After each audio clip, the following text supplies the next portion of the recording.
मैं अपने भांजे को छोटा समझकर उसके हर छोटे बड़े काम खुद किया करती थी। एक दिन घर में कोई नहीं था, तभी मेरा भांजा तौलिया लपेटे हुए भागता हुआ मेरे कमरे में आ गया और कहने लगा, मामी मुझे बहुत जल गया है। ऐसा कहकर वह मेरे बेड पर गिर गया। मामी क्या देख रही हो, आओ ना, कहकर उसने मुझे अपने पास बुलाया।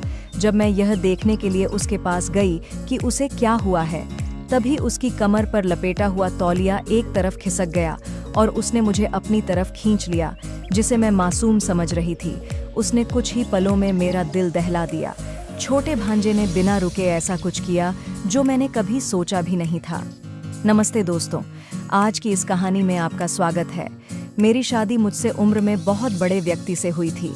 जब मैं 19 साल की थी, तब मेरे पति 30 साल के थे। मुझे मेरा बूढ़ा पति बिल्कुल पसंद नहीं था। उसे देखते ही मुझे बहुत गुस्सा आता था और मेरी सहनशीलता खत्म हो जाती थी। मैं बहुत सुंदर थी और मेरा पति मेरी खूबसूरती देखकर बहुत खुश होता था, लेकिन मैं उसे अपने पास अपने बिस्तर पर सोने नहीं देती थी। मैंने उसे अपने करीब आने भी नहीं दिया था। धीरे धीरे मुझे भी अपने जीवन में पुरुष की कमी महसूस होने लगी थी, लेकिन किसी भी हालत में मैं अपने बूढ़े पति के करीब नहीं जा सकती थी। मैं अपनी अकेली दुनिया में जी रही थी। तभी अचानक मेरी ननद के बेटे यानी मेरे भांजा का हमारे घर में आगमन हुआ। इसका नाम देव था। मैं देव को पहली बार देख रही थी। वह हमारे शादी में भी नहीं आया था। उस समय वह हॉस्टल में था और उसकी परीक्षाएं चल रही थीं। अब देव घर आते ही घर में सबके गले मिलते हुए मिलने लगा। उसने सबके सामने ही मुझे भी गले लगाया। जैसे ही देव ने मुझसे बात करने की कोशिश की, मेरा पति उसकी तरफ गुस्से से देखने लगा।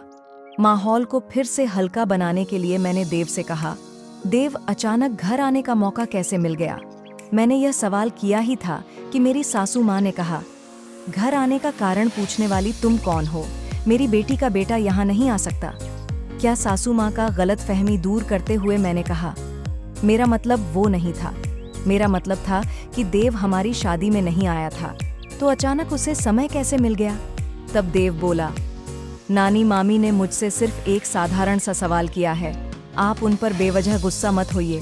फिर देव बोला, मामी, आपकी शादी के समय मेरी फाइनल परीक्षा चल रही थी, इसलिए मैं आपकी दादी को मिस कर गया था। लेकिन अब मैं आ ही गया हूँ, तो मैं मामी से खूब सारे लाड प्यार करवा के ही जाऊँगा। जब मेरा मन भर जाएगा तभी जाने का सोचूंगा। यह सुनकर सभी हंसने लगे। देव कितने दिनों तक हमारे घर रहने वाला है, ये तो मैंने उससे नहीं पूछा था। मैंने तो उसे बस हंसते हुए एक छोटा सा सवाल किया था, लेकिन सासू माँ मुझ पर भड़क गई थी, इसलिए मैंने आगे भांजे से कोई सवाल करने की हिम्मत नहीं की। कुछ देर बाद देव फ्रेश होकर बाहर आया तो सासू माँ ने मुझे उसके लिए नाश्ता लाने को कहा। नाश्ते की प्लेट लेकर मैं देव के पास जा रही थी, तभी मेरा पैर फिसला और मेरे हाथ से प्लेट देव के ऊपर गिर गई और नाश्ता उसके कपड़ों पर गिर गया। यह देख सासू माँ मुझ पर चिल्लाई और बोली कि अभी के अभी उसके कपड़े साफ कर। उस समय मेरे पति घर पर नहीं थे, वह सामान लेने बाहर गए हुए थे। सासू माँ की डांट सुनकर मैं घबराते हुए किचन में कपड़ा लेने गई। कपड़े साफ करने से पहले मैंने सासू माँ से फिर से पूछा, सासू माँ, क्या सच में मुझे देव के कपड़े साफ करने चाहिए?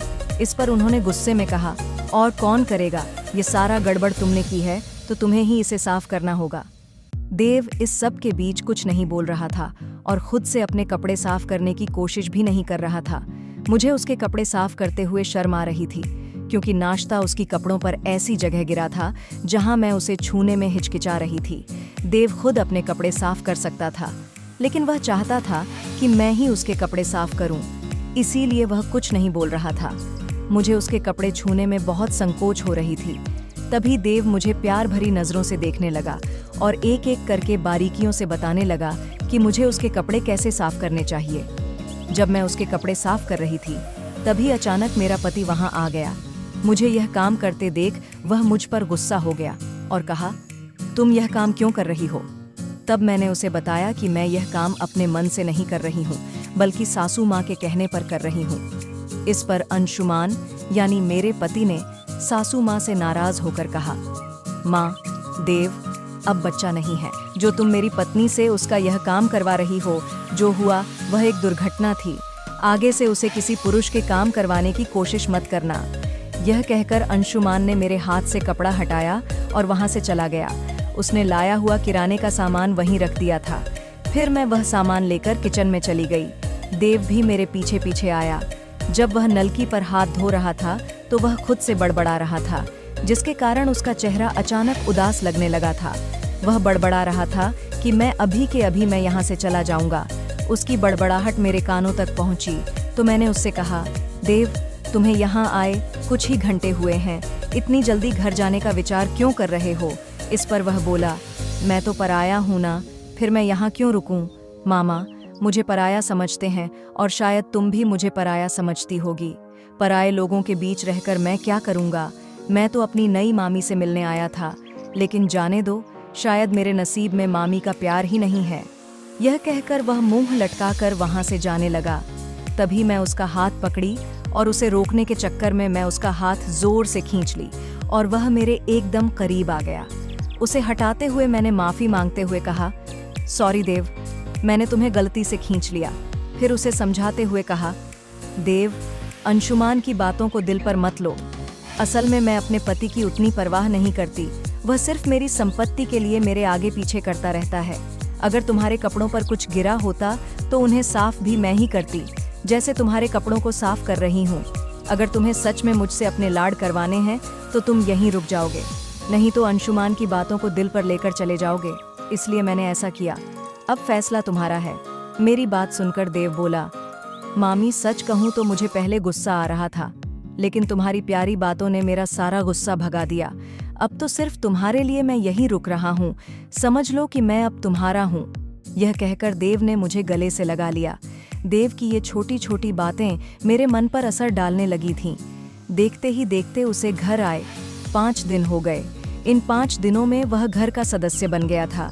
हर सुबह अंशुमान उसे अपने साथ दुकान पर ले जाते थे। अंशुमान का जनरल स्टोर था और वह देव को बोरियत से बचाने के लिए अपने साथ ले जाते थे। देव के आने से घर में काम का बोझ बढ़ गया था। सासू माँ तो पूरा दिन मंदिर में बिता देती थी, जिससे घर के कामों में उनकी कोई मदद नहीं मिलती थी। मेरे पति की आमदनी भी इतनी नहीं थी कि हम किसी नौकरानी को रख सकें। पूरा घर बस उनकी दुकान की कमाई पर चल रहा था। एक दिन मैंने अंशुमान से कहा, अंशुमान, मुझसे अब इतने सारे काम नहीं होते। घर में खाने पीने की बहुत चोंचलेबाजी है और घर में एक और सदस्य भी आ गया है। सासू माँ भी मेरी कोई मदद नहीं करती। शायद सासू माँ ने हमारी सारी बातें बाहर खड़े होकर सुन ली थीं। वह तुरंत कमरे में आई और मुझे डांटने लगी। उन्होंने कहा, अब तुम मुझसे इस उम्र में काम करवाना चाहती हो और अपने पति के कान भर रही हो। फिर सासू माँ और मेरे बीच बहस शुरू हो गई। अंशुमान ने हमें शांत कराते हुए कहा, तुम दोनों शांत हो जाओ, अब माँ से काम नहीं होता और मैं घर में नौकर नहीं रख सकता, तो जिस व्यक्ति के कारण घर में काम बढ़ा है वही तुम्हारी मदद करेगा। फिर अंशुमान ने कहा, देव अब दुकान पर नहीं जाएगा, वह घर पर रहेगा और तुम्हारी मदद करेगा। मेरे पति ने अपनी जिम्मेदारियों से छुटकारा पाने के लिए अपने जवान भांजे को मेरे साथ घर में अकेला छोड़ने का फैसला किया था। मैंने इस पर कुछ नहीं कहा और उसके फैसले को मानते हुए हामी भर दी। अगले दिन से देव मेरे साथ घर पर रहने लगा। सुबह के कामों में वह मेरी मदद करने लगा। नाश्ता करने के बाद सासू माँ मंदिर चली जाती थी और अंशुमान दुकान के लिए निकल जाते थे। उनके जाने के बाद मैं नाश्ता करती और देव मेरे साथ ही बैठकर नाश्ता करता। देव की एक अजीब हरकत धीरे धीरे मेरी नज़र में आ रही थी। जब तक सासू माँ और अंशुमान घर पर होते तब तक देव मुझसे दूरी बनाए रखते हुए काम में मेरी मदद करता, लेकिन जैसे ही अंशुमान और सासू माँ घर से बाहर जाते देव का व्यवहार बदल जाता। वह मेरे एकदम करीब आने लगता। अच्छी बात यह थी कि सासू माँ कभी भी अचानक घर आ जाती थी, जिससे देव थोड़ा डर जाता था। सुबह के समय जब सासू माँ और अंशुमान घर से बाहर जाते तो देव मुझे अपनी व्यक्तिगत कामों के लिए कहने लगता। जैसे जब वह नहाने जाता तो मुझे कहता कि उसके कपड़े बिस्तर पर निकाल कर रख दूं। उसकी हिम्मत इतनी बढ़ गई थी कि वह मुझे यह बताने लगा कि मुझे कौन सी साड़ी पहननी चाहिए, जबकि मैं उसके इन सारे व्यवहार को नज़रअंदाज कर रही थी। एक बार उसने मुझसे नहाने का पानी भरने के लिए कहा। उस दिन सब्जी की ऑर्डर को लेकर मैं बहुत गुस्से में थी। मैंने उसके बाथरूम में नहाने के लिए बहुत गर्म पानी भर दिया। कुछ देर बाद देव नहाने के लिए बाथरूम से दौड़ता हुआ सीधे मेरे कमरे में आ गया। उसके शरीर पर केवल एक तौलिया लिपटा हुआ था, बाकी वह वैसे ही मेरे सामने खड़ा था। देव का शरीर कसा हुआ था और भले ही वह मेरा पति नहीं था, लेकिन वह निश्चित रूप से जवान था। कमरे में आते ही वह उछलने लगा, मम्मी मुझे कुछ जल गया है, कहकर वह मेरी तरफ बढ़ा। मैंने गुस्से में उसके नहाने के लिए बहुत गर्म पानी भर दिया था। शायद उसने पहले पानी कितना गर्म है ये चेक नहीं किया था, लेकिन नहाने की शुरुआत में ही कोई उस जगह पानी डालता है। मामी, मुझे बहुत जलन हो रही है, जो कोई भी क्रीम है जल्दी से यहाँ लगा दो। कहते हुए वह मेरे बिस्तर पर बैठ गया। उसने अपने पैर की ओर इशारा करते हुए दिखाया कि कहाँ जलन हो रही है, तो मैं घबरा सी गई थी।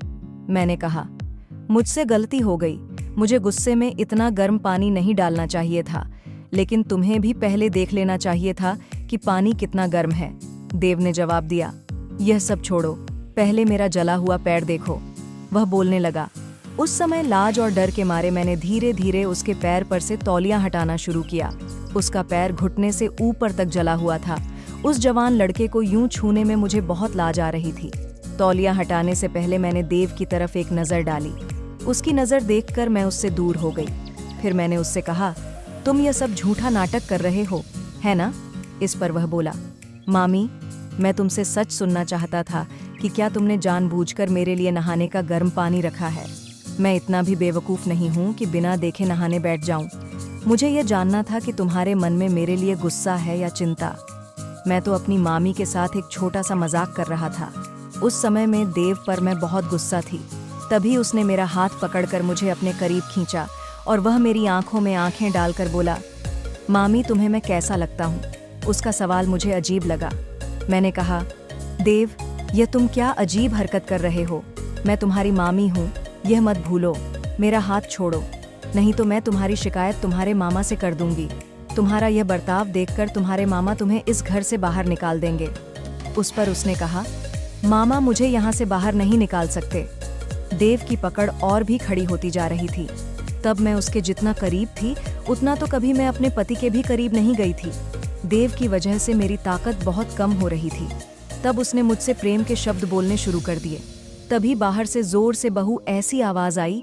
उस दिन पहली बार सासू माँ के मुझे दी हुई आवाज़ बहुत मीठी लगी थी, क्योंकि उनके आने से मैं देव से अपनी जान छुड़ा पाई थी।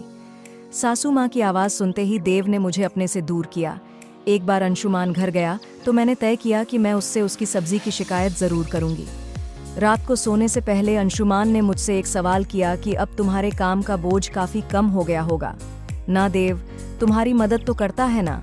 मैं अंशुमान को कुछ बताने ही वाली थी कि देव हमारे कमरे में आ गया और वह अंशुमान से पूछने लगा कि मामा, तुम छोटे बच्चे की तरह दूध क्यों पी रहे हो?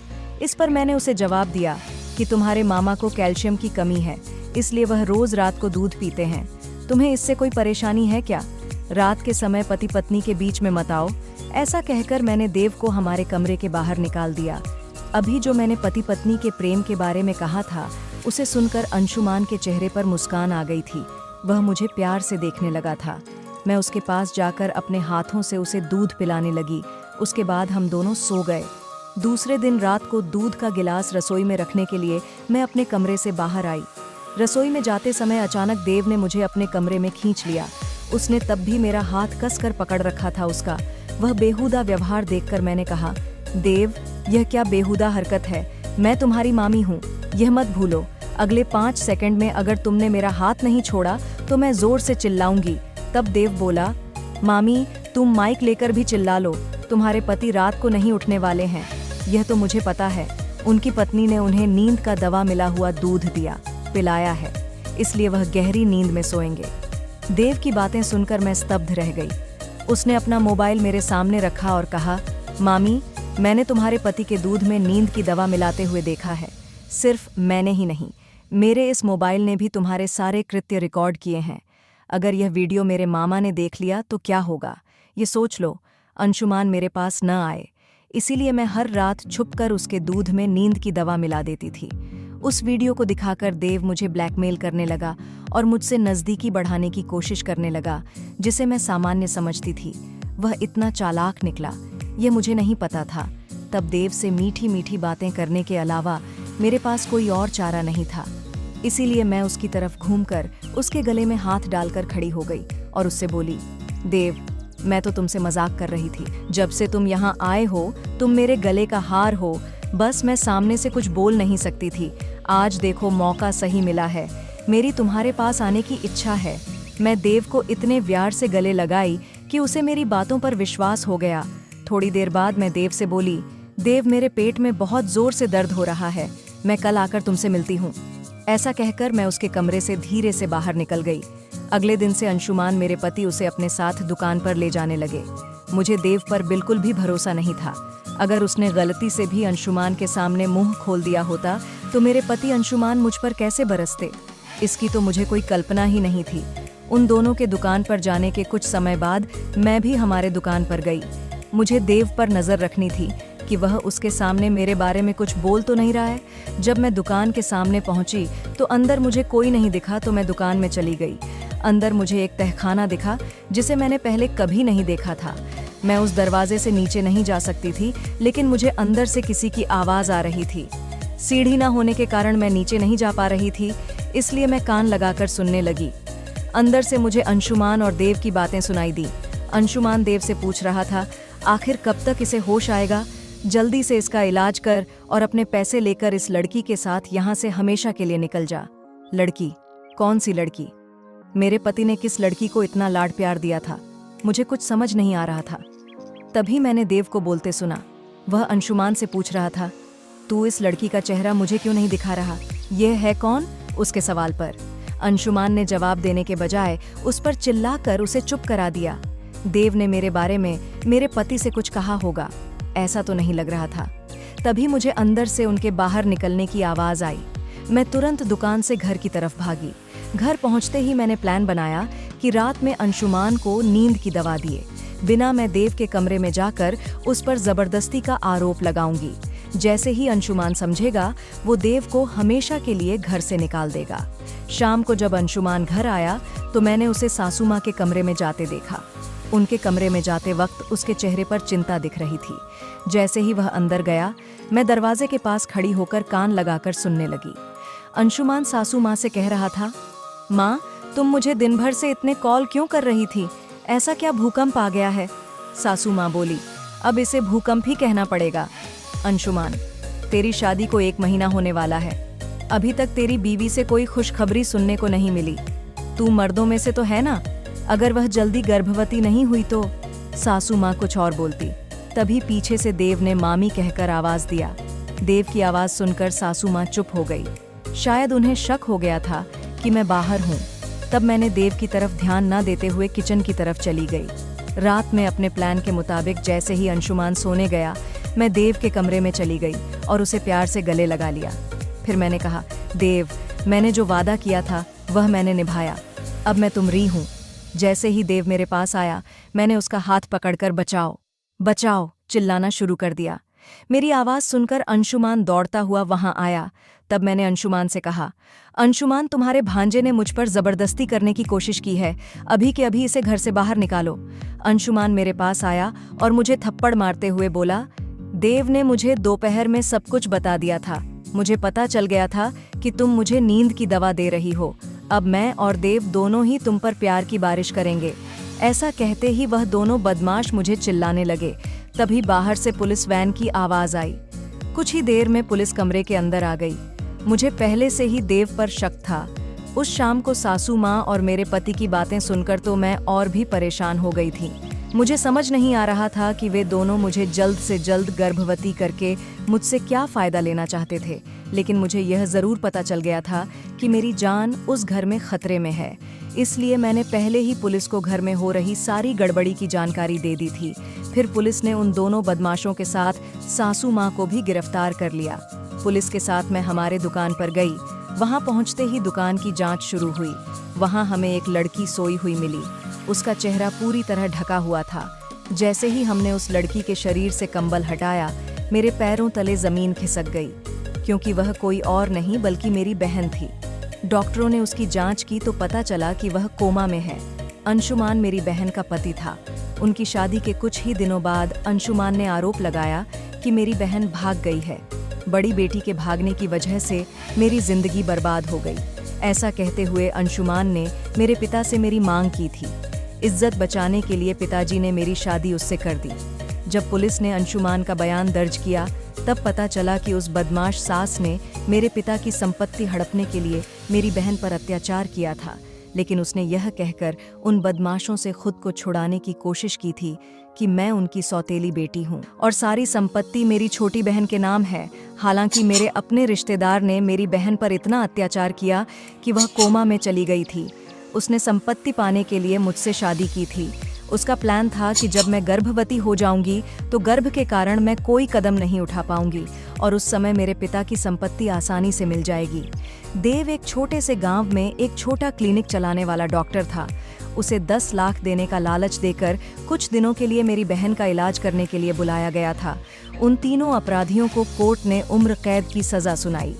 मेरे पिता ने यह सोचकर शादी किया था कि वह एक साधारण और भोला इंसान है, लेकिन उसके इस मीठे स्वभाव के पीछे इतना काला चेहरा होगा, इसका हमें अंदाजा भी नहीं था। मेरा भाग्य अच्छा था कि मैं उस सब से बाहर निकल पाई। अब मैं यही प्रार्थना कर रही हूँ कि मेरी बहन जल्दी ठीक हो जाए। दोस्तों, आजकल लोग एक चेहरे के पीछे कई झूठे चेहरे लेकर घूमते हैं। कौन किस तरह से विश्वासघात करेगा, कहना मुश्किल है। जैसे ही आपको लगे कि कुछ गलत हो रहा है, तुरंत सुरक्षा विभाग से संपर्क करना चाहिए। तो दोस्तों, यह थी हमारी आज की छोटी सी कहानी। आपको यह कहानी कैसी लगी कमेंट करके ज़रूर बताएं। अगर आपको यह कहानी पसंद आई हो तो इसे लाइक करें और अपने दोस्तों के साथ शेयर करें। आगे भी ऐसी ही रोमांचक कहानियों के लिए हमारे चैनल को सब्सक्राइब करें और बेल आइकन दबाना ना भूलें, ताकि आप हमारी कोई भी कहानी मिस ना करें। धन्यवाद।